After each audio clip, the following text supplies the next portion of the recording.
신실하다, 믿음직하다, 충직하다, 한결같다, 변함없다, 흔들리지 않는다. 저는 이런 말을 들으면 굉장히 기분이 좋아집니다. 여러분도 그렇지 않나요?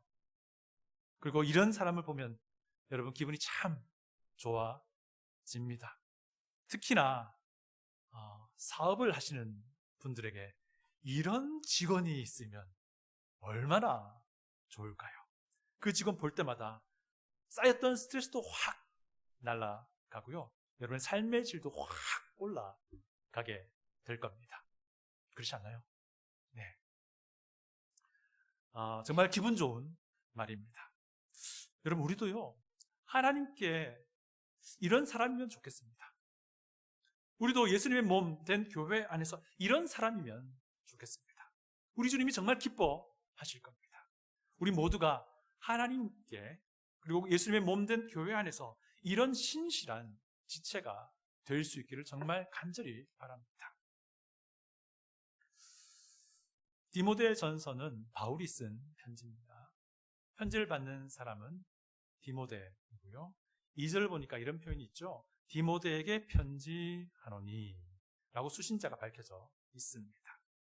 그런데 이 디모데전서를 잘 읽어보면요, 디모데만을 위해서 쓰여진 것이라 하기에는 너무 아까워요. 무슨 말인 거니? 디모데만을 위해서가 아니라 디모데 개인뿐만 아니라 디모데가 그 당시 목회하고 있던 에베소 교회의 모든 지체들도 마땅히 알아야 할 목회가 무엇인지, 목양이 무엇인지에 대한 내용이 담겨져 있는 것이죠. 그래서 각 교회의 지체들도요, 목회자의 목양의 범위가 어디까지인지, 목양의 그 내용이 무엇이어야 하는지 알아야지만이 그 교회, 특별히 에베소 교회의 목양이 원활하게 이루어질 수 있는 겁니다. 그렇지 않을까요?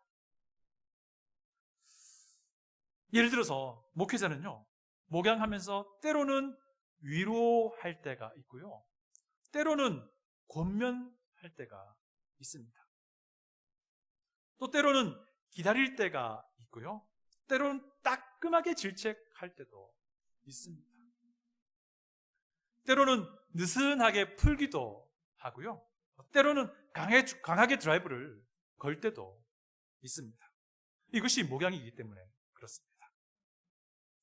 여러분, 1장 성경을 펴셨으니까 1장 3절과 4절을 보세요. 내가 마게도냐로 갈 때에 너를 권하여 에베소에 머물라 한 것은 어떤 사람들을 명하여 다른 교훈을 가르치지 말며 신화와 끝없는 족보에 몰두하지 말게 하려 함이라. 이게 무슨 말입니까? 바울 사도가 디모데를 에베소 교회에 남겨둔 이유가 있는데 그곳에서 목회하라는 거예요. 목양하라는 거예요. 근데 목양의 핵심이 무엇이었습니까? 여기에서는요, 어떤 사람이라고 하는 특정인 사람, 어떤 사람들을 명령해가지고요, 다른 가르침 가르치지 말게 하는 거예요. 그리고 어떤 사람들 특정해서 그들로 하여금 명령해서 쓸데없는 생각하지 않게 하라는 거예요. 바울과 디모데 사이에서는 이 어떤 사람이 누구인지 아마 특정되었을 거예요. 다만 이 디모데 전서가 에베소 교회 안에서도 회람될 것임을 알았기에 어떤 사람들이라고 단어를 쓰고 있는 겁니다. 그런데요, 이 목양의 범위와 목양의 내용을 모르면요, 어떤 일이 벌어집니까? 목회자의 그 권면의 말, 목회자의 그 어떤 말, 오해가 됩니다. 그리고 그 목회자의 권면, 그 어떤 말 잘 받아들이지 않게 될 수 있습니다. 여러분 혹시 있잖아요, 설교가 그날 왜 나에게 말하는 거지? 라는 생각이 혹시 든다면요, 여러분 그건요, 우리의 기도의 응답이에요. 왜 그렇습니까? 우리가 예배 중에 기도할 때, 예배 전에 기도하며 예배 참여하기 전에 어떤 마음을 먹습니까? 오늘 하나님의 말씀을 제게 들려주십시오 라고 기도하잖아요. 지금도 우리 대표 기도하신 분이 하나님의 말씀을 듣게 해달라고 기도했잖아요. 그 기도의 응답인 거예요. 여러분, 목회자의 권면이 나에게 하는 가르침이다 라는 생각이 듭니까? 그러면요, 그것은요, 성령님께서 그 목회자 입을 지금 사용하고 있는 거예요. 그 목회자가 잘못된 가르침을 전하는 것이 아니라면 말이에요.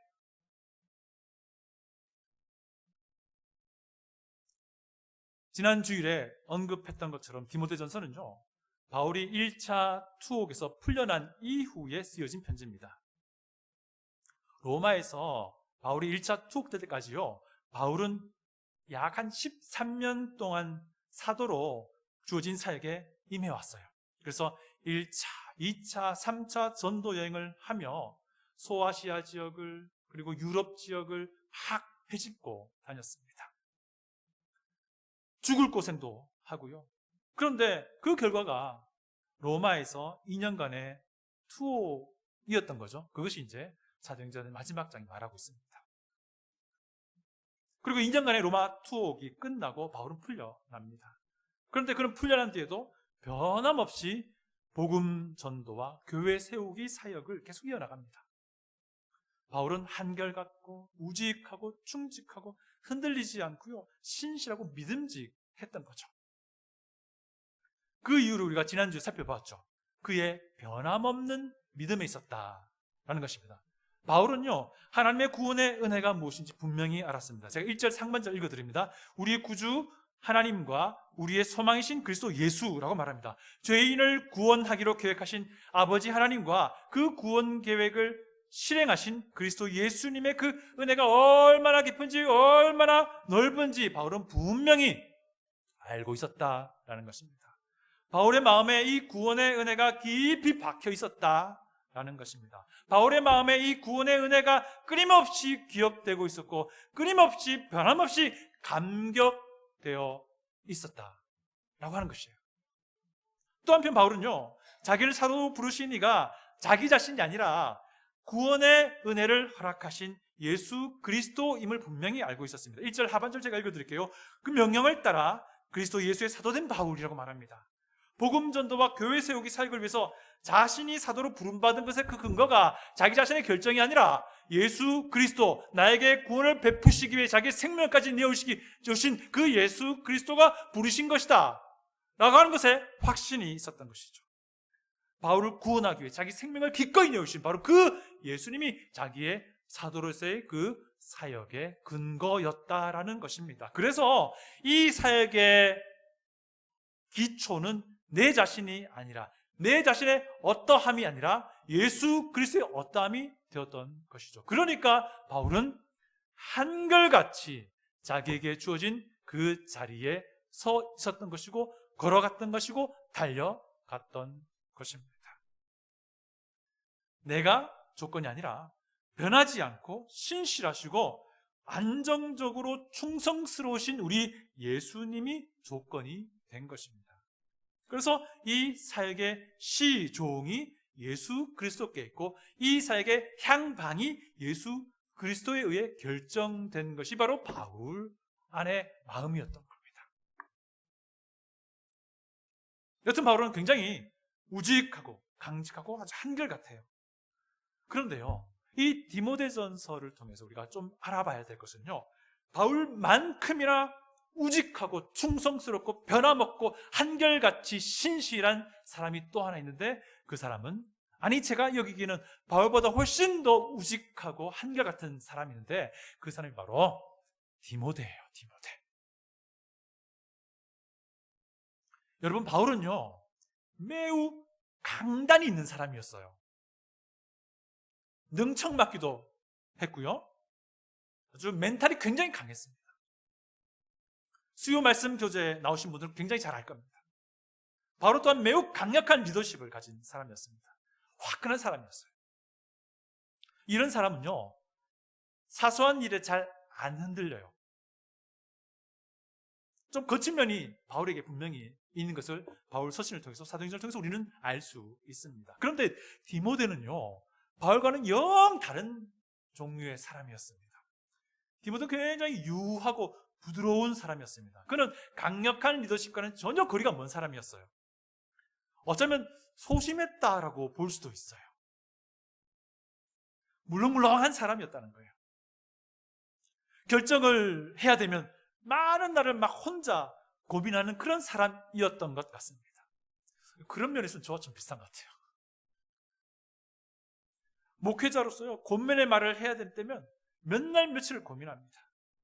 그리고 막 용기를 내어서 그 말을 하고 나면 또 그 뒤에도 몇 날 며칠을 고민합니다. 내가 너무 강하게 말하지 않았나? 혹시 상처받지 않았나? 성도들과 일상적인 대화를 해요.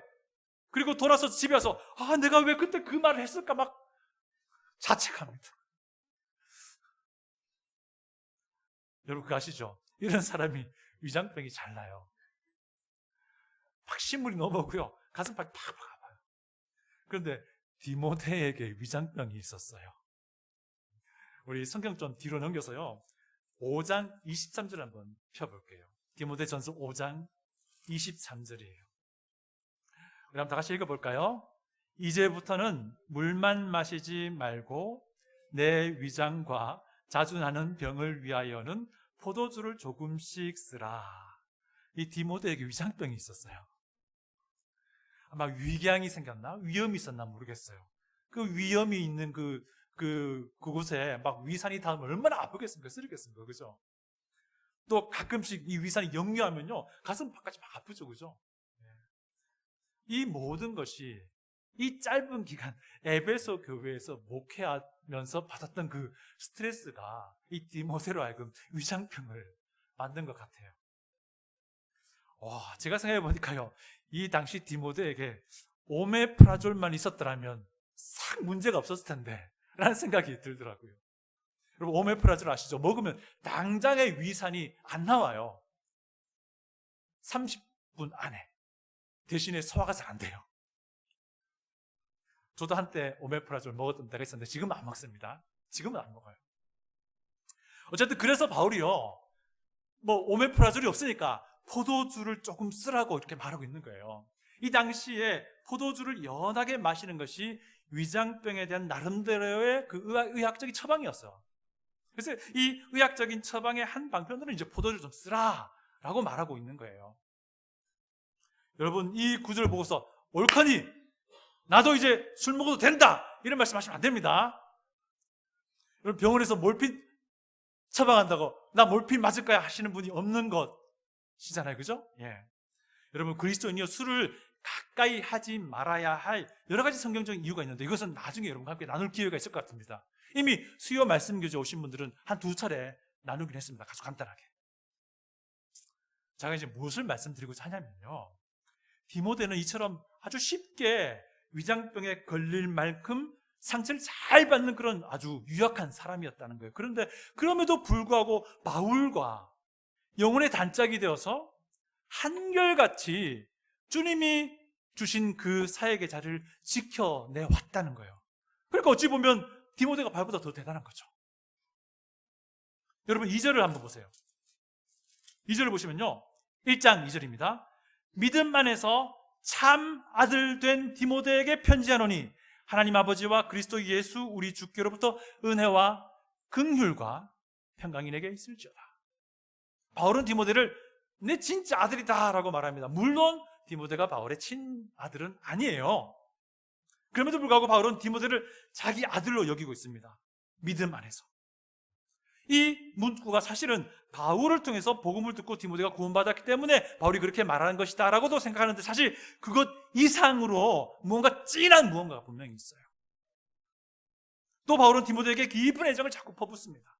바울의 편지의 첫 인사말에 항상 등장하는 문구가 있어요. 제가 정말 좋아하는 문구인데요, 그것은 바로 은혜와 평강이에요. 예수 그리스도의 그 구원의 은혜를 말하고요, 그 구원의 은혜를 아는 사람, 받은 사람, 누리는 사람의 그 마음, 영혼의 그 상태를 평강이라고 말하는 거예요. 그러니까 이겁니다. 구원의 은혜를 통한 평안함이 여러분에게 있기 원합니다 라는 인사예요.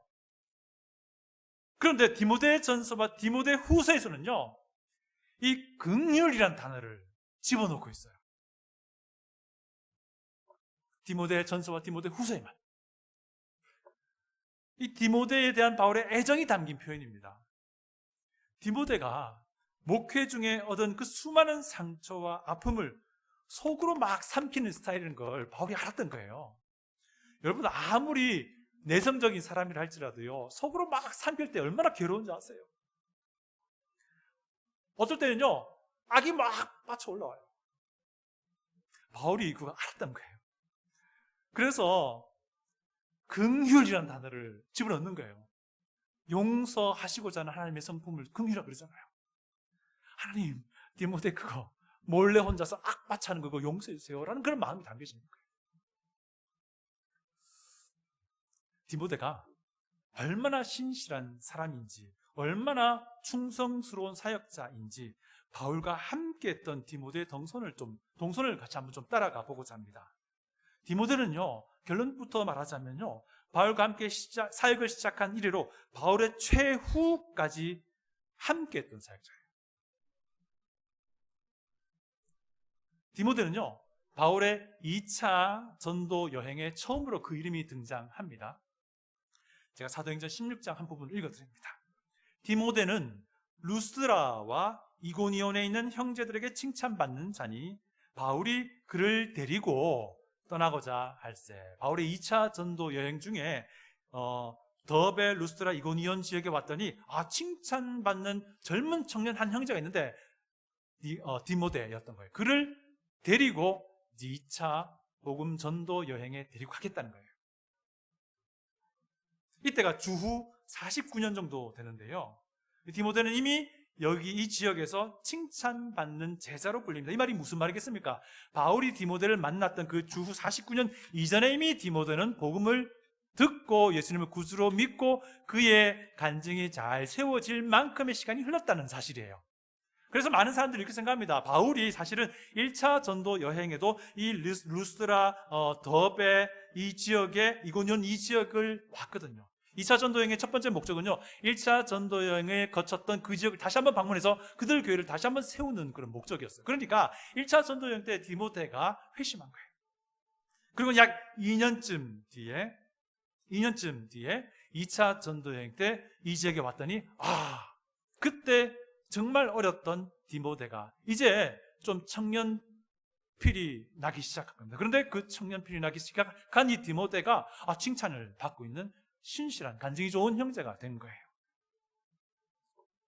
이때가 디모데가 많아도 20세 정도 된다고 봅니다. 바울은 40대 중반쯤입니다. 그래서 바울은 이 칭찬받는 제자로 성장한 청년 디모데를 데리고 2차 전도 여행의 동료 사역자로 가는 거예요. 여러분, 그 다음 어떻게 됩니까? 바울 일행이 아시아 지역을 좀 더 있고 싶어 했지만은 성령님이 그거 막으셨어요. 그래서 최초로 유럽을 향해 갑니다. 그 유럽에서 유의미한 사역이 시작된 곳이 바로 빌립보였어요. 이 역사적인 유럽 사역의 시작 시점에도 디모데와 함께 하죠. 그리고 데살로니가 사역 거치고 베레아에서 사역까지 갑니다. 근데 데살로니가 사람들이 베레아까지 쫓아와가지고는 깽판을 칩니다. 그래서 바울만 급하게 더 남쪽으로 그리스 지역에, 에게해 지역에 아테네로 갑니다. 디모데는 베레아에 남아있어요. 왜요? 나머지 사역을 마무리하는 역할을 맡은 거예요. 그 젊은 청년이. 나중에 바울이 아테네를 거쳐서 고린도로 넘어옵니다. 그리고 고린도에서 디모데가 고린도로 와서 바울과 다시 만나게 돼요. 이때가 주후 51년경이에요. 고린도에서 약 2년간 사역을 하는데요, 이때 바울이요, 잠깐 디모데를 데살로니가 지역으로 보내요. 데살로니가 교회를 좀 굳건하게 세우고 돌아오도록 시킨 거예요. 어린 디모데는요, 2차 전도 여행 때 픽업돼 가지고요, 바울과 함께 늘 사역의 현장에 있습니다. 그런데 디모데는요, 젊었지만, 아주 어렸지만 이제 막 시작된 교회에 혼자 남아서 그들을 돌보기도 했고요, 또 뒤로 남겨진 어떤 교회에 보내어져서 그 교회를 돌보기도 하고 그런 역할을 맡습니다. 디모데는요, 바울 사도가 필요할 때라면 언제라도 사역 현장에 투입시킬 수 있는 그런 아주 믿음직한 사역자였던 거예요. 그런 디모데의 변함없는 안정된 믿음과 헌신은요, 바울의 3차 전도 여행 때도 여전합니다. 주 53년에 바울은 3차 전도 여행을 떠납니다. 이때도 물론 디모데는 바울과 함께 합니다. 이제 디모데 나이가 이제 20 중반이 됩니다. 바울은 이제 50세쯤 되고요. 바울 일행은요, 에베소에서 약 2년 3개월, 최소 2년 3개월간 사역하게 됩니다. 이곳에서 두란노 소원에서 가르치죠. 그 에베소 사역 후반기인 주 55년경쯤에요. 바울은 그 말도 많고 탈도 많던 고린도 교회에 아직 20대 중반의 이 디모데를 이때가 20대 후반이 되었겠죠. 20대 후반에 이 디모데를 고린도 교회로 보내요. 그리고 그곳에서 좀 질서를 한번 잡아보라고 시킨 거예요. 물론 디모데는 이때는 실패하고 돌아옵니다. 고린도전서 4장 17절가 한번 읽어드릴게요. 이로 말미암아 내가 주 안에서 내 사랑하고 신실한 아들 디모데를 너희에게 보내었으니 그가 너희로 하여금 그리스도 예수 안에서 나의 행사 곧 내가 각처 각 교회에서 가르치는 것을 생각나게 하리라.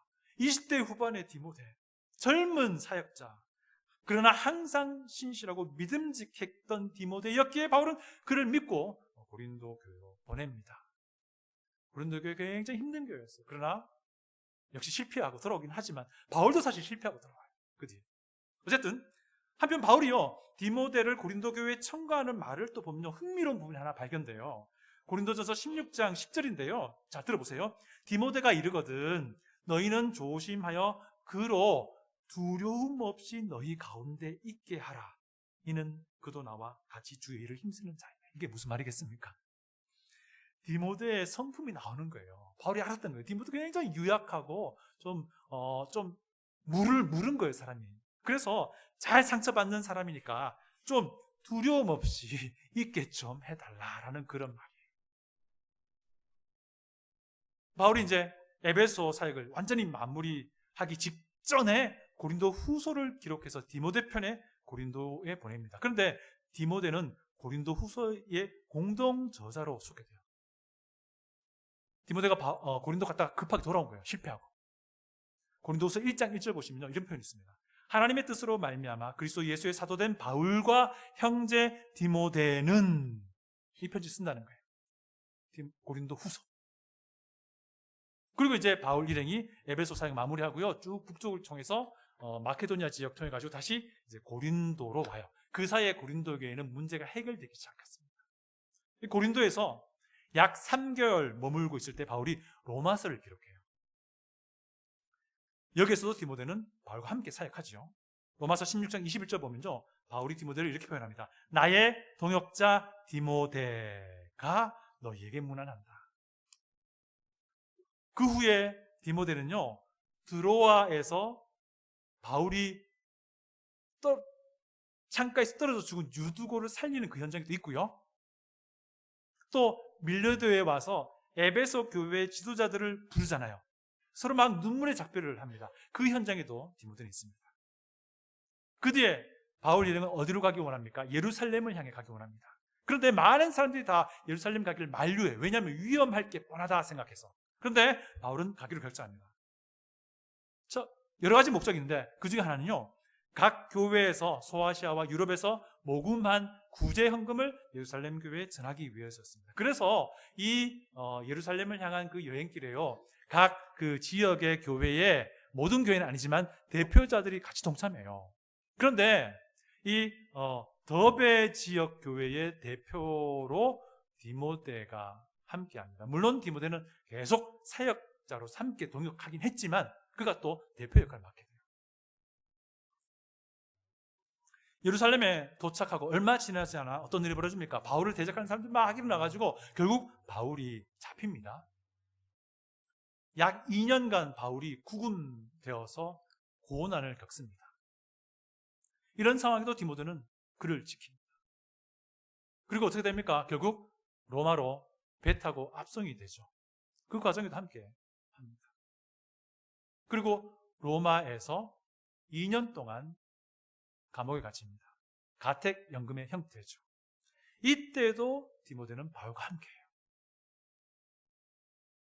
옥중 서신 중에 골로새서와 빌립보서를 보면요, 디모데가요 공동 저자로 소개됩니다. 골로새서 1장 1절 보시면요, 하나님의 뜻으로 말미암아 그리스도 예수의 사도된 바울과 형제 디모데는 이 편지를 기록한다는 겁니다. 빌립보서 1장 1절 보시면요, 그리스도 예수의 종 바울과 디모데는 그리스도 예수 안에서 빌립보에 사는 모든 성도와 또한 감독들과 집사들에게 편지하노니. 심지어 있잖아요, 1차 투옥 중에 바울은 디모데를 잠시 빌립보에 보내어서 빌립보 교회의 안부를 알아보게 시켜요. 빌립보 교회 안에 아주 헌신적인 두 자매가 서로 싸우고 있었잖아요. 유오디아와 순두기가. 그거 좀 알아보게 하고 시킨 거예요. 빌립보서 2장 19절 20절 보면요, 이런 말씀이 있습니다. 내가 디모데를 속히 너희에게 보내기를 주 안에서 바람은, 보낸다는 겁니다. 너희의 사정을 알므로 안위를 받으려 함이라. 이게 무슨 말이겠습니까? 이 디모데가 가서 그 빌립보 교회 문제를 해결하고 돌아왔으면 내가 참 기쁘겠다는 말입니다. 이는 뜻을 같이하여 너희 사정을 진실히 생각할 자가 이밖에, 디모데밖에 내게 없다는 거예요. 신실한 디모데였기에 바울은 디모데를 빌립보로 보낸 겁니다. 그 뒤에 바울이 2년간의 감옥에서 풀려납니다. 바울은 변함없이 복음전도 사역에 뛰어듭니다. 그때도 디모데는 함께합니다. 그래서 이곳저곳 거치고 소아시아의 밀도쯤에 왔을 때에 바울은 디모데를 에베소에 담겨두고, 그때부터 디모데는 에베소 교회의 목회자가 돼서 목회를 합니다.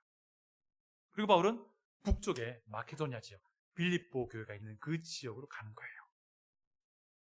그리고 그곳에서 디모데전서를 써서 디모데에게 보낸 겁니다. 그리고 한참 뒤에 바울이 로마로 가서 로마에서 이번에는 진짜 지하 감옥에 갇힙니다. 그때가 네로의 박해 시기와 겹칩니다. 그때 바울이 죽기 직전에, 순교당하기 직전에 디모데 후서를 써서 보냅니다. 그리고 마지막으로 부탁하는 게 디모데야, 어서 나에게 와라 라는 그 내용이에요. 그리고 그 뒤에는 어떤 기록도, 성경기록 남아있지 않습니다. 아마도 디모데는 바울의 죽음을 보지 않았을까 저는 생각합니다. 디모데는요, 2차 전도 여행 그 시점 이후부터 바울 사역에 항상 한가운데 서 있었습니다. 바울이 그랬던 것처럼 변함없이 매우 안정적인 마음으로 한결같이 예수님께서 배분해 주신 그 사역의 길에 서 있었던 거예요. 디모데는 위장병을 앓을 만큼 마음이 여린 사람이었지만, 그럼에도 불구하고 그리스도를 사랑하는 마음으로, 그리스도를 믿는 그 믿음으로 그리스도께서 부르신 그 자리에 묵묵히 서 있었다는 겁니다. 그래서 바울은요, 사역에 필요가 있을 때마다 자유롭게 디모데를 사역의 현장으로 남기기도 하고 보내기도 하고 한 거예요. 그래서 디모데는 바울에게 믿음 안에서 참 아들된 사랑하는 동역자였던 거예요. 여러분, 정말 사랑하는 여러분, 우리가요, 내 주 예수 그리스도를 사랑하는 마음으로, 그리스도의 구원의 은혜를 굳게 붙드는 믿음으로 우리 주님께서 부르신 우리의 지금 자리에 변함없이 신실하게, 정말 안정적으로 서 있을 수 있기를 부탁을 드립니다. 그럴 때 우리는요, 예수님께서 필요할 때마다 쓰시는 도구가 될 준비가 되는 거예요. 그럴 때 우리는 우리 주님의 몸된 이 교회 안에서 필요할 때마다 쓰임받게 되는 겁니다. 그런 흔들림 없는 그리스도를 믿는 믿음을 공유하는 또한 동역자를 주님의 몸된 교회 안에서 찾게 되는 겁니다. 얻게 되는 겁니다. 그리고 그런 동역자가 되어줄 수 있는 거예요. 그래서 주님의 몸된 교회 이 안에서 정말 귀한 믿음을 공유하는 사역의 동역자들과 함께 우리 주님의 귀한 복음을 전하고 사람들을 예수 그리스도께로 인도하고, 그렇게 예수 그리스도 앞에 제자가 되겠노라 마음에 선한 결단한 이들이 예수님의 제자가 되도록 도와주는 이 귀한 사역을 이루어 나갈 수 있기를 원합니다. 그런 교회 될 수 있기를 축복합니다. 다 같이 기도하겠습니다.